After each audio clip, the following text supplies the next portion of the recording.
Come to the water's edge. Stand where the village lane dissolves into the wild, where the stream runs cold and dark under the fading light. Listen. In the quiet, you might hear the rhythmic slap of wet linen against stone. Look closer. Through the gloom, you may see a figure, stooped and solitary, laboring at her task. But this is no ordinary laundress. The clothes she washes are not stained with mud, but with blood. They are the grave clothes of someone in your parish, someone who is not yet dead. This is the washer at the ford, a terrifying spectral entity whose lonely vigil at a remote stream is an omen of imminent death. She is one of the most chilling figures in British folklore. But what if I told you that her story begins not in the mists of the other world, but in the quiet, fire-lit rooms of a village home? For centuries, the intimate final task of preparing the dead for burial was a woman's work. Her hands were the last to offer dignity to the deceased before their final journey. So who were these real women who washed the dead? And how, in the landscape of our collective imagination, did they transform into terrifying harbingers of doom? The answer lies at the intersection of history and horror, where a forgotten form of female labor gave birth to a monstrous and powerful myth. Welcome to the Candlelight Historian. Tonight, we uncover the dual reality of the death washer, from the mundane, sacred work of the village layer-out to the terrifying spectacle of the supernatural omen who haunts the fords and rivers of Britain. To understand the horror of the myth, we must first understand the reality of the office. Everyday death work. Before death became a medical event, before its aftermath became an industry, it was a domestic and communal affair. The journey from life to death was managed within the home, and the responsibility for this solemn passage fell almost exclusively to women. Until the widespread professionalization of mortuary practices in the 19th century, the care of the dead was a woman's domain, an extension of her societal role as caregiver. These women were known by many names across Britain: layers out of the dead, shrouders, streakers, and watchers. They were not professionals in our modern sense, but local women known in the community for this specific skill. Often, it was the local midwife who performed this duty, her hands that brought life into the world also ushering it out. In other cases, female relatives or neighbors would undertake the task. For some, particularly widows, it became a source of income. Parish records show women advertising their services as a layer-out to support their families. Their duties were a blend of the practical and the ritualistic, intended to lend dignity to the deceased and allow for a final farewell with minimal revulsion. The work began swiftly after the final breath. The first task was to close the eyes and mouth, a matter of respect and superstition. Rigor mortis sets in quickly in the jaw and eyelids, so this had to be done fast. Coins, often pennies, were placed on the eyelids to keep them shut, while a bandage might be tied around the head to secure the jaw. A corpse whose eyes refused to close was considered a dreadful omen, foretelling more deaths in the family. Next came the washing. The body was undressed and carefully washed, an act that was both hygienic and symbolic. It cleansed the body of the sweat of death and was seen as a form of lay absolution, preparing the soul to be spotless to meet the Lamb of God. After washing, orifices were plugged with materials like charcoal to prevent leakage and slow decay. Finally, the layer-out would dress the body in its grave clothes. This could be a best suit or nightdress, but was often a purpose-made shroud.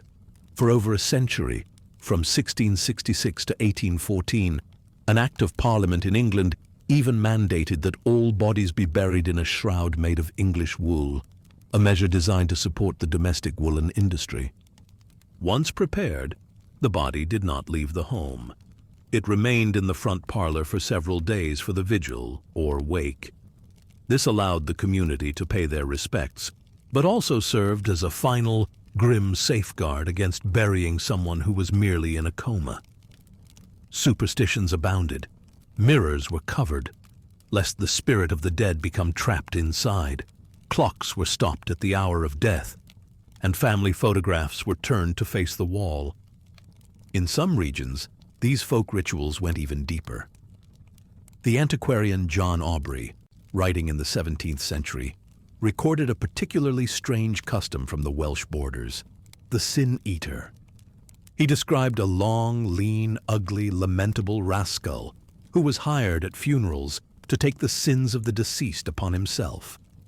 A loaf of bread and a bowl of beer were passed to him over the corpse. By consuming them, he ritually absorbed the dead person's transgressions in exchange for a fee of sixpence. The work of these women, the layers out, was foundational to the entire process of grieving, yet it went almost completely unrecorded in official history.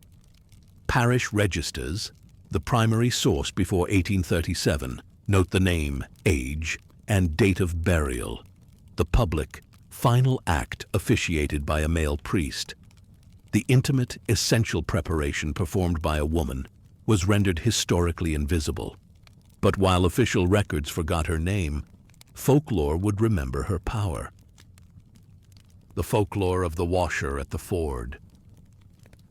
As the 19th century progressed, this world began to vanish. The Industrial Revolution, the rise of cities, and a growing sanitary reform movement pushed death out of the home and into the hands of professionals. The male undertaker, often a carpenter who had started by simply providing a coffin, began to assume all the duties once performed by women. New techniques like arterial embalming required specialized training available almost exclusively to men. The business of dying was commercialized, masculinized, and professionalized. The layer out, the familiar village woman who managed the threshold between life and death, faded from community life. But as she disappeared from reality, her spectral double remained, haunting the collective imagination. The folklore of the British Isles is filled with tales of a terrifying figure, the washer at the ford. While the historical layer-out worked inside the home, her supernatural counterpart haunts the wild, liminal spaces of the landscape. She is a harbinger of doom, whose appearance at a lonely stream signifies an impending death. This spectral washerwoman is a powerful symbolic projection of the anxieties, fears, and deep respect associated with the mundane, sacred work of the women who handled the dead. The folkloric imagination seized upon the potent combination of woman, water, and death. It took the real woman's retrospective role, caring for those who had already died, and twisted it into a prospective, prophetic one, announcing those who were about to die. The quiet dignity of her labor was amplified into a terrifying spectacle, and the respect she commanded was warped into the dread inspired by an omen of fate.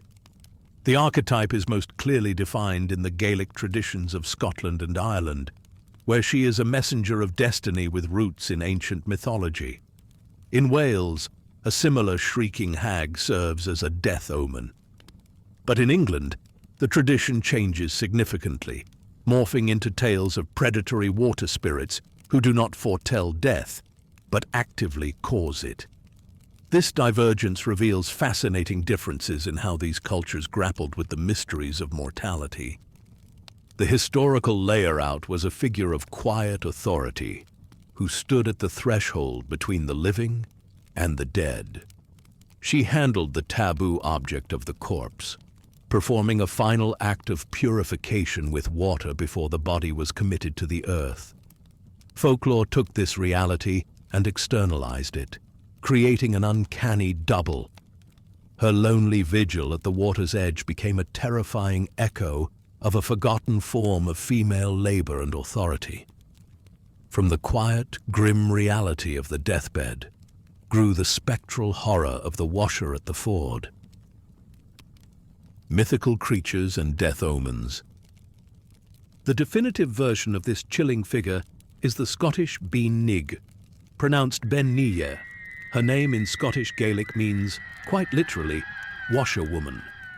She is considered a specific type of banshee, the Scottish fairy woman, who is the direct equivalent of the Irish Bean Nighe, or banshee. Her other names like Nigag na Hath, little washer of the ford, or Nigag Biaga Broin, little washer of the sorrow, hint at a strange intimacy, suggesting her pitiable state as much as her terrifying function. The origin of the Bean Nighe is a story of profound tragedy, tied directly to the historical dangers of womanhood. She is said to be the spirit of a woman who died in childbirth, a fate that condemns her to wash the bloody shrouds of the doomed until the day her natural life would have ended. Some traditions add another layer to her curse, specifying that this doom only befalls women who died with their household laundry left unfinished. It is a detail that speaks volumes about a worldview where a woman's domestic duties held cosmic significance, their incompletion punishable even in death. Unlike the Irish banshee, who is sometimes described as beautiful, the Bean Nighe is almost always depicted as grotesque. She is said to have only one nostril, a single large protruding tooth, and red-webbed feet. She is small and squat, often dressed in green, a color associated with fairies and the other world. Her appearance varies by region. On the Isles of Mull and Tiree, she is described as having incredibly long, pendulous breasts, which she must throw over her shoulders to get them out of the way of her washing. On the Isle of Skye, she has the squat figure of a small, pitiful child, while in Perthshire, she is similarly described as small and clad in green. She is always encountered in desolate places, beside a stream or at a ford, washing the blood-stained grave clothes of a person who is about to die. She does not cause the death she announces. She is merely a messenger of fate. Her presence is an omen, often accompanied by a mournful dirge or a keening wail. Despite the terror she inspires, interaction with the Bean Nighe is possible, but it is governed by a set of strict and bizarre rules. A brave person may gain wishes or knowledge from her. One method is to get between her and the water, or to see her before she sees you. Another is a formal exchange. She will answer 3 of your questions if you first answer 3 of hers truthfully. But the most extraordinary method was recorded on Mull and Tiree. A person seeking her knowledge must sneak up behind her, take one of her long breasts into his mouth, and claim to be her foster child. This act establishes a powerful bond of milk kinship, compelling her to treat the mortal as her own son and impart whatever knowledge he desires. He can then ask whose shroud she is washing. If it is an enemy's, he can let her continue. But if it is his own, or a friend's, he has the power to stop her washing and avert the fated death. But any encounter is perilous. If the Bean Nighe sees the mortal first, he is said to lose the use of his limbs. On the Isle of Islay, a more dangerous variant called the Cowin Teach, or whaler, will strike anyone who interrupts her with the wet linen, causing their legs to be permanently paralyzed. This powerful folklore is not an isolated phenomenon. It is deeply embedded in a wider Gaelic tradition of female death messengers, with clear roots in ancient Irish mythology. The ultimate origin of the washer at the ford lies with one of the most formidable figures in the Celtic pantheon, the Morrigan. A terrifying triple goddess of war, fate, and prophecy, the Morrigan appears in the medieval Irish epic, the Táin Bo Cualnge. As the hero Cuchulainn prepares for his final battle, he comes to a ford and sees a weeping hag washing his bloody armor in the river. He recognizes this as an inescapable omen of his own death. This washerwoman is the Morrigan, or her aspect Badby, acting in her role as a determiner of fate. This mythological scene is the clear prototype for all the later folk tales. In Wales, the closest parallel is the Grac Wairibin, the Hag of the Mist. Like the Bean Nighe, she is a terrifying female death omen, a hideous specter with disheveled hair, long black teeth, and sometimes leathery bat-like wings. But her method is different. The Grach y Rhibyn does not wash. She shrieks. Her omen is auditory. She flaps her wings against the window of a house where a death is imminent, wailing the name of the doomed person. Fáing Mhaith, my husband, my husband. Travel into England, however, and the nature of the threat changes completely. Here, the folklore features not prophetic omens, but malicious female water spirits who actively cause death by drowning. Peg Powler is a hag said to inhabit the River Tees in the north of England. Described as having long green hair, she has an insatiable desire for human life and pulls careless adults and children to their deaths. The foam on the river is known locally as Peg Powler's Suds. A similar figure from Lancashire, Cheshire, and Shropshire is Jenny Greenteeth, a green-skinned hag with sharp teeth who lurks in stagnant ponds, often hidden beneath duckweed. In some places, the duckweed itself is simply called Jenny Greenteeth, a direct fusion of a supernatural threat with a real-world danger. These English river hags are predators, not prophets. Their horror is immediate and physical, a stark contrast to the metaphysical, fated doom announced by their Celtic cousins. Liminal places. The power of these stories is inseparable from the landscapes they inhabit. The setting for these supernatural encounters is never arbitrary. The washer does not appear in the village square. She haunts a ford, a stream, or a lonely pool, almost always at dusk or in the dead of night.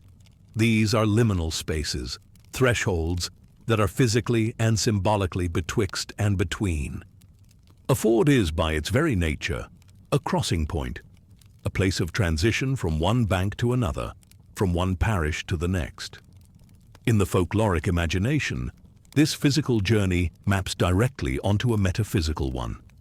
The ford is where the living world touches the other world, the precise point where a human life is about to cross over into death. It is the perfect stage for a drama about fate, a place where the veil between worlds is thin enough for an omen to break through. Water itself is a deeply powerful and ancient symbol. It is the element of purification, as seen in the real-life washing of the corpse by the layer out. But it is also an element of dissolution and danger, a gateway to a submerged, unknown realm. By placing the washer at the water's edge, the folklore situates her exactly at the boundary where the soul's final journey begins. Her act of washing the shroud in the river is a grim baptism, a ritual cleansing that precedes the final passage. The Bean Nighe, in particular, is a quintessential figure of folk horror. The terror she evokes is complex and multi-layered. First, there is the horror of predestination. The Bean Nighe does not threaten to kill you. She reveals a death that is already written, a fate that is unavoidable unless you are brave and clever enough to perform the extraordinary foster-age ritual. This taps into a primal fear of our own powerlessness in the face of mortality. The encounter at the ford is a horrifying glimpse into the machinery of fate itself. Second, the horror is deeply social and psychological. The origin story of the Bean Nighe, as the spirit of a woman who died in childbirth, perhaps with her laundry undone, is a narrative of immense sadness and societal judgment. In a world where a woman's primary purpose was seen as maternal and domestic, dying in childbirth represented a tragic failure. Her eternal grim labor is a spectral punishment for that perceived failure in her biological and domestic duties. This can be read as a powerful folk narrative about the societal shaming of women who do not succeed within their prescribed roles. It is a story that encodes deep-seated anxieties about female bodies, autonomy, and the fatal risks of maternity, anxieties that find disturbing echoes even in modern times. Everyday life meets folklore. The ultimate power of this folklore lies in the unbreakable link between the historical layer-out and the spectral omen. The washer at the ford is the uncanny double, the mythic shadow of the real woman who washed and prepared the dead for burial. Her creation was a form of cultural projection, where the complex and ambivalent feelings of a community towards a necessary but unsettling figure were externalized and given monstrous form. The village layer-out occupied a unique and powerful position. She was intimately familiar with death, handling the corpse with a proficiency that set her apart from everyone else. This proximity to the ultimate taboo gave her a special liminal status. She was essential for the community's ability to grieve properly. Yet at the same time, she was seen as touched by the pollution of death. This mixture of reliance, respect, and underlying fear created a potent charge around her persona. The collective imagination of the community took these raw emotional materials and projected them onto the landscape. The real woman's private indoor work of washing the deceased with water was transformed into the supernatural woman's public outdoor act of washing bloody shrouds in a river. The quiet, practical authority of the layer-out was magnified into the terrifying prophetic power of the Bean Nighe. The unease felt in the presence of a real corpse became the soul-chilling terror of encountering a spectral omen of your own demise. The folklore, therefore, did not simply invent a monster from thin air. It reinterpreted a real historical figure, translating the social and psychological complexities of her vital role into the symbolic language of myth. The washer at the ford is the enduring spectral memory of the power, the otherness, and the forgotten labor of the woman who performed the last offices for the dead. Reflections. The washerwoman of British death lore is a figure of profound duality. She is, at once, a forgotten historical reality and an enduring supernatural terror. The spectral washer at the ford is the mythic reflection of the real-life layer-out of the dead. For centuries, women like the layer-out, the midwife and the neighbor held a position of quiet authority, their hands-on work managing the threshold between life and death.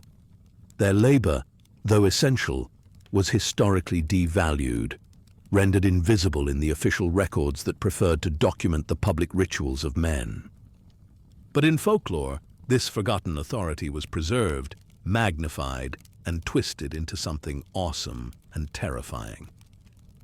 The Scottish Bean Nighe, born from the tragic spirit of a woman who died in childbirth, is a direct transmutation of this role. Her washing of bloody shrouds is a grim parody of the layer-out's purification of the corpse, and her prophetic power is a supernatural extension of the real woman's intimate proximity to the mystery of mortality. From the ancient battlefields of Irish myth, where the Morrigan foretold the death of heroes, to the misty glens of Scotland and the lonely crossroads of Wales, the Celtic tradition presents a washer who is a messenger of an inexorable fate. In England, this figure transforms into a physical predator, a bogeyman like Peg Powler or Jenny Greenteeth, who personifies the very real danger of treacherous waters. Ultimately, the washer at the ford, in all her forms, provides a powerful lens through which we can view our changing attitudes towards death, fate, and the role of women. She is the embodiment of the threshold, a guardian of that liminal space which women were historically tasked with managing. Whether as a fated prophetess or a malevolent drowner, she remains a potent figure in the landscape of our darkest stories, a testament to the power of folklore to process, preserve, and give monstrous form to the deepest and most persistent anxieties of the human experience. Thank you for joining me at the Candlelight Historian. If you found this journey into the shadows of the past enlightening, please consider liking this video and subscribing for more tales from the margins of history. And in the comments below, please share any local legends or folklore from your own part of the world. Until next time, be careful by the water's edge.